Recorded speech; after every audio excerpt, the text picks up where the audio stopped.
தினம் ஒரு தியானம். இதோ நான் புதிய காரியத்தை செய்கிறேன். ஏசாயா தீர்க்கதரிசியின் புஸ்தகம் அதிகாரம் 43 வசனம் 19. See, I am doing a new thing. முந்தினவைகளை நினைக்க வேண்டாம், பூர்வமானவைகளை சிந்திக்க வேண்டாம்.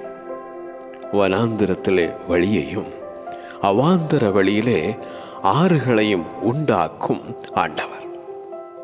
உள்ளத்தில் புதிய ஆவியை கொடுத்து கல்லான இருதயத்தை மாற்றி சதையான இருதயத்தை அருளும் ஆண்டவர். அவருக்கு காத்திருக்கிறவர்களுக்கு புது பலனை பொழியும் அந்த பரம தேவன். ஆண்டவர் உனக்காக திறக்கும் புதிய பாதைகள், புதிய வாசல்கள்.